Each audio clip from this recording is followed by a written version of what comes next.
So this particular episode was actually supposed to be the first episode of season 3, but the channel came through and we just had to roll with it. So, but this is an important one, and I think I've tried to record this a couple of times and it hasn't recorded. So I'm hoping this is the time I'm supposed to talk about this. The Power of Now. And yes, that's a book title. Eckhart Tolle wrote an amazing book called The Power of Now, and this is really close to my heart. So if you want more information about this little podcast, if you want more knowledge, he's the man to go to. He's absolutely incredible. Now, I have been speaking for many years about how important it is to be present. And I even teach this in meditation classes. I mean, isn't that the reason why we meditate? So that we can get really present, shut off our thoughts, shut off our mind.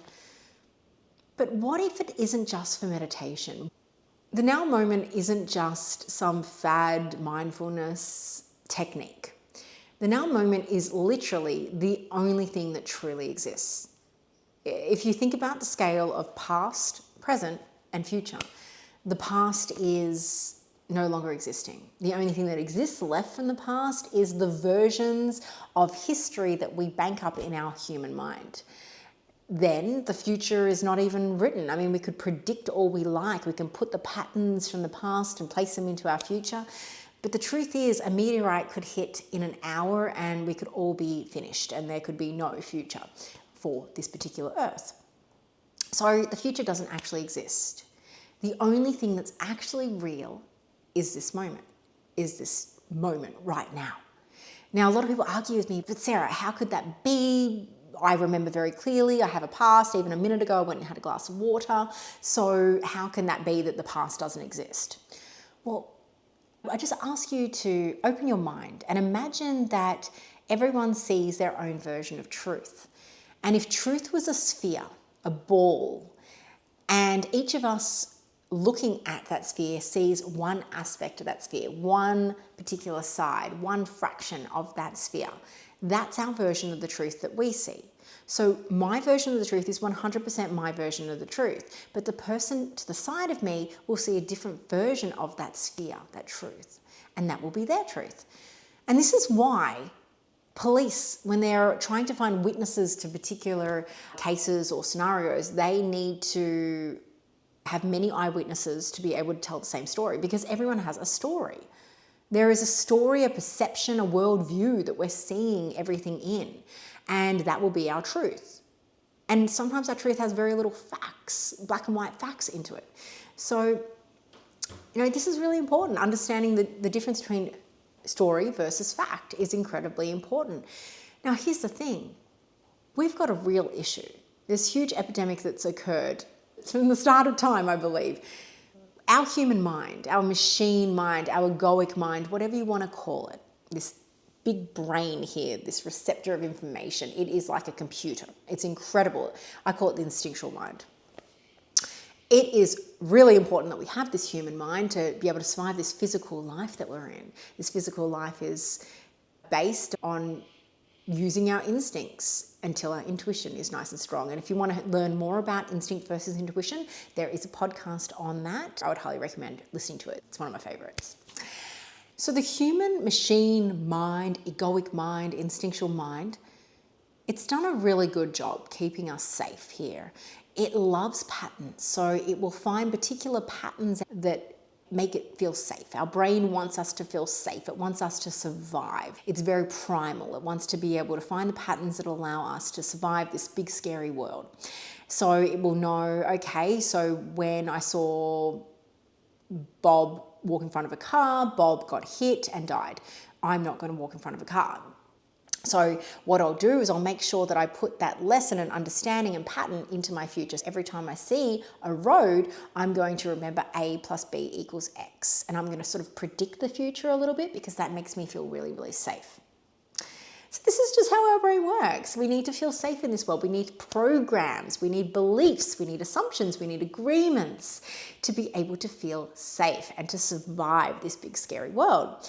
Now, this is very important, of course, because if your intuition is not on point, if you're not connecting in with your intuition, then all you have is your instinctual, egoic machine brain. Now, let's break this down a little bit. if you found this podcast, there's a chance that you're quite intuitive, that you seem to have a bit more understanding that there's a higher mind. So I'm going to ask you a question, and I just want you to really take a minute to think about this. And this one can be a brain buster, but it's worth asking, because it's the one question that literally woke me up. It was like a light bulb hit, and I was never the same after I realized this.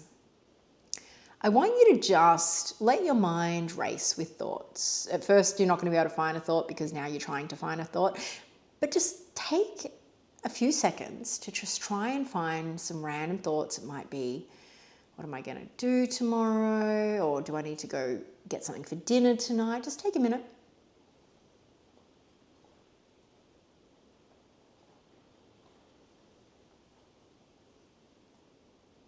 Good. Okay.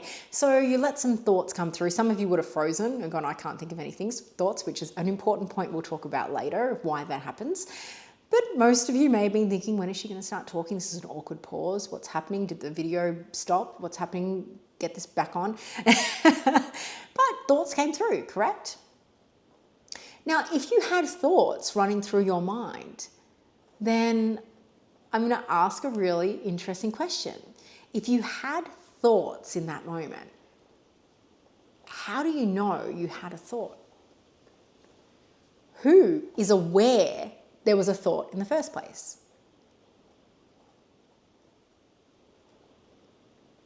Now, if I've got you stumped, that's okay. This is usually where most people get stumped. Even I stump myself when I ask this question. You see, the thing is, I'm going to throw in a theory here that your thoughts aren't you, the real you. Your thoughts are millions and millions and millions of programs, belief systems, agreements, assumptions, patterns, many, many different information programs that have been accumulated not just in your life, but in your parents' belief systems, in their grandparents' belief systems, the belief systems and stories that you heard on TV, the systems that you heard about on the news. You've collected thousands and thousands of programs, beliefs, assumptions, agreements.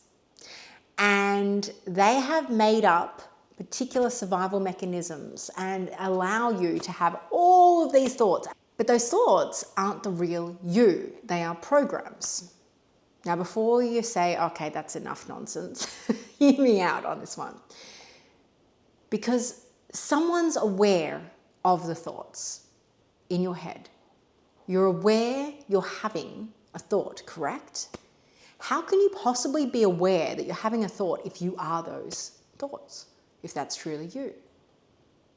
How could I possibly be aware that I just thought I'm hungry and want to go get a Macca's coffee? How could I be aware of that thought if I'm that thought, if that's actually me? Now, before you start freaking out and start thinking that some entity's jumped into your head, and no, it's not the case. Where I'm going with this is that it is programs, it's beliefs, it's all of this information, data that's been programmed into our mind to keep us safe. I'm not saying it's always bad, by the way. This doesn't mean that it's neutral. The one that is aware that you're having thoughts in the first place, I like to call it the observer. Some people call it the watcher. Who is that?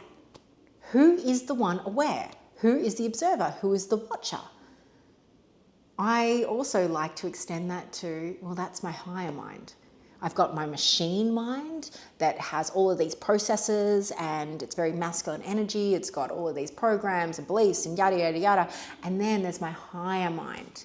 My higher mind is part of the oversoul group. It has that divine information. It's the real true me. It's the spirit having the human experience.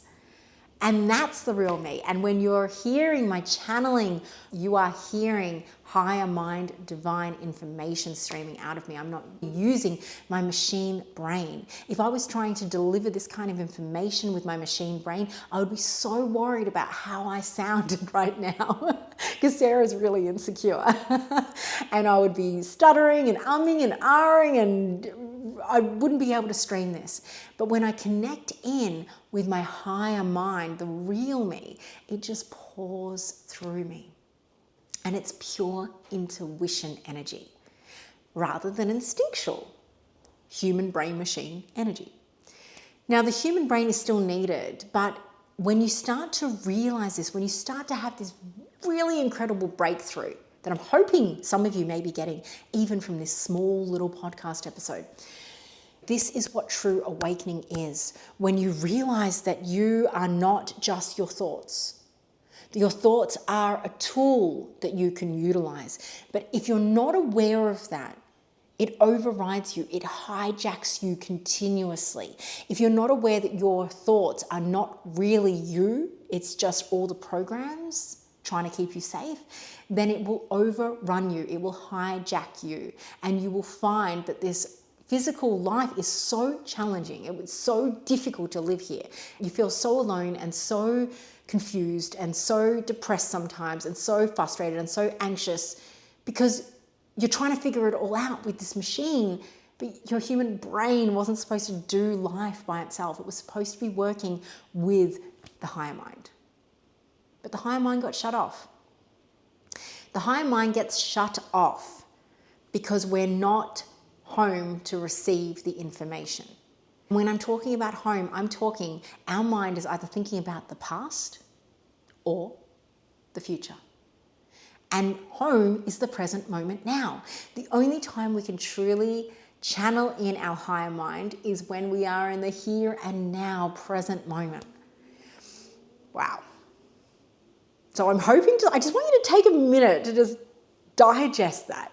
Because a lot of you are going to be like, I know this. I don't know how I know this, but I know this. Of course you know this. It's a remembering. Everything that you hear about in my podcasts, in my courses, in my books, it's always a remembering. I'm never really teaching or showing or delivering anything you don't already know. It is something that's already there, but it's almost like I'm sparking that remembering that you already had within you. So just to recap, when you're having those days of full stress, anxiety, worry, concern, you're being hijacked. You're being hijacked by your own physical mind. And it's either drawing you, if you're really honest about it, if you really think about it, it's either drawing you into the past, so something that has happened that you just keep churning over and over again. And it's not even the truth. It is a version of the truth. It's one angle of that sphere. It's not even the full truth. It's some story that you talked, and I'm going to talk a lot about story versus fact in up and coming episodes so that you can really gather this understanding and all of these teachings become a really, really strong hold for you. But it's a version of the truth. It's a version of what really happened based on the goggles that you wear in your worldview. And worldview is another one that I want to talk a lot more about. It's a really important concept to understand. It's quite deep too. And I talk a lot about this in my shadow work course that I'm creating as well. So what do we do about it? What's the solution? If we're being hijacked continuously through our life, where we're either getting stuck in what happened in the past or putting our past into the future, then what do we do about it? Well, we get real about it. We stop and we bring ourselves back into the present moment. And there are so many techniques. Many psychologists are giving techniques around this, but not really giving the understanding or explanation of why it works. And that's why this information is going to really help. If you are in psychology or counseling, it's going to be a really complementary experience to have this deeper understanding. But here's the thing, right? If you're in the now moment, you're using your senses. So you're really concentrating on what you're seeing, maybe, or concentrating on what you're smelling, what you're tasting, what you're feeling, what you're sensing, what's happening in this particular moment right now. Not in what's happening in a moment's time or a moment ago. It's what's happening right now. And a really great technique to really jump into is to feel something in your body. So people talk about breath all the time, and this is why breath works. We're tapping into how does my breathing feel in this moment? Like, how am I breathing? What's happening as I breathe in and I expand? As I breathe out, I contract. This is really, really important because it's part of that stopping and getting really present. And when you're in the present moment, you're no longer being hijacked by the mind. You are actually channeling, just like I do. There is nothing spectacular about it. It's the most natural thing in the world. You're channeling your own higher mind. And that is where the peace is. That is where the joy is. That is where all of the good stuff in life is, in the present moment. You'll notice that a lot of your pain depression, anxiety, stress, worry, concern, it's all in either the past or the future. And if it's not on purpose that you want to think about the past and the future, then it's a case of being hijacked. How often are you being hijacked in your day? Have a think about it. How often have you spent thinking about past and future, and how often have you been doing something present? And being present could be washing the dishes and just being right there and then, actually feeling the water on your hands, watching the soap and the bubbles, looking outside the window and seeing that beautiful bird fly past, listening to music and feeling it through the body, maybe feeling the warmth or the fabric on your skin. That's all being present. How often are you in that zone? How often are you really listening to someone in a conversation?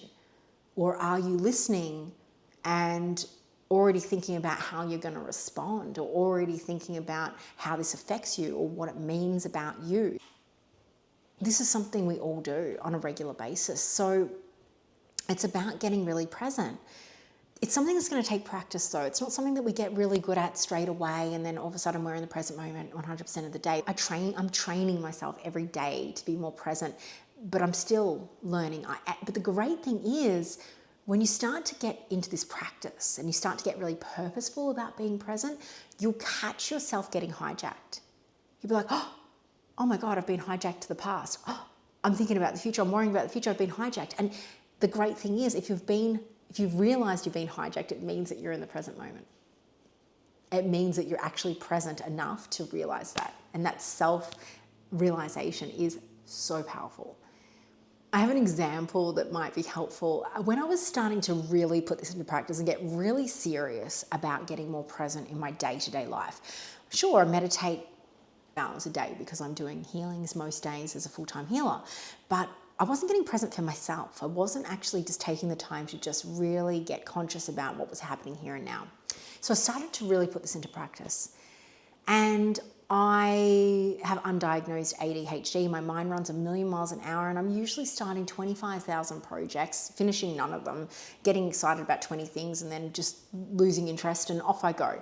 On this particular day, I got really, really present. And even though I had all the million things to do, and there was no way I was going to achieve them all, I thought, you know what, let's just see what happens, because Eckhart Tolle talks about the fact that time only exists in the past and in the future. And in the present moment, it's almost like time sits still.